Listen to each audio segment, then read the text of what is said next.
For many of us, cell phones, iPads, and Skype are used in everyday life. Learning how to use them doesn't take much skill or practice, and the lingo used becomes second nature. Within no time, a newer, cooler version has emerged, only to make our current version obsolete. To young adults, this cycle is no big deal. To middle-aged people, it is an exciting opportunity to learn how to use something new, to keep in touch with high school friends via Facebook, and to share pictures of their children and grandchildren. This is the evolution of technology used by the baby boomers. We have all had to teach our grandparents and parents how to text. But so many middle-aged people are new to the always changing world of electronics and social networking widgets. Before this speech is over, I will have given you insight into what the techno world was like for the baby boomers long before we were born, and how their appreciation of the advancements has grown over the decades. I will cover how technology has evolved since the 60s, how the use of gadgets in this age group has grown, and how they have become more communication savvy. Let's start with a little history of what technology was available to ordinary citizens in the 50s and 60s.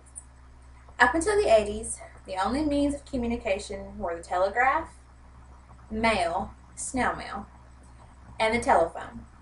No cell phones, Skype, or AOL Instant Messenger. The answering machine was the only communication-based electronic to be released in the 60s. It was first sold in the US in 1960. There wasn't a voicemail box like our cell phones have. You actually had to dial into the machine.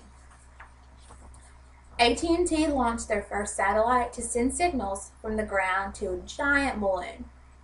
So, as you can see, there were not many options when it came to mass communications until later in the 20th century. With that being said, older generations did not have the same opportunity that ours has had to learn how to use all the electronic equipment. For instance, the first cell phone came out in 1973, but it wasn't until '88 that companies actually began the mass production of the cell phone. And even then, the price was so high, most of the time $3,500 and up, that your average adult could not afford to buy them. They were often the size of a large television remote, so it made it extremely difficult to carry around in a purse or front pocket. The easiest thing for older generations to do was to invest in, you guessed it, a pager. If you do not remember these contraptions, you could send a message of a few digits alerting them to call you at a specific number, far more complicated than a text message.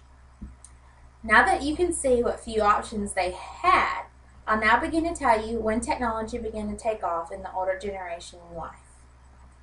The interest that the baby boomers have in technology has really grown over the years, mainly because of all the things technology can do. In 2011, baby boomers spent an estimated $1 trillion more on electronics than people our age. With the evolution of the Apple products and the Android markets, boomers have really branched out and made an attempt to get ahead of the game. Not only have they gotten interested in the gadgets, but a study by a leading market research company showed that 41% of baby boomers regularly visit social networks such as Facebook, Twitter, and LinkedIn, and 61% visit websites that often stream or download videos. Seminars and discussions have shown that baby boomers want electronics that are easy to use and easy to carry with them, something that's not bulky or hard to get around. They see it as a gift, not a given, so they are less likely than younger consumers to take it for granted. Our generation has never had to do without our instant messenger, our text messaging, and our email, so what would you do without them? How would we communicate to our friends or with our family? Today I've given you information on the growth of technology use in the baby boomer age group and a minimal means of ways to communicate up until the 80s. As stated earlier in my speech, the baby boomers have really grown to appreciate all of the many advancements in technology. I've given you information on the few ways that baby boomers had to communicate. We could probably all agree that they take it for granted a lot less than young adults do, since they did not grow up having it. Many of us only remember life with importance placed on our cell phones or laptops instead of being thankful that we have the access to a constantly changing tech world. When you think about life before AIM and cell phones, can you even remember?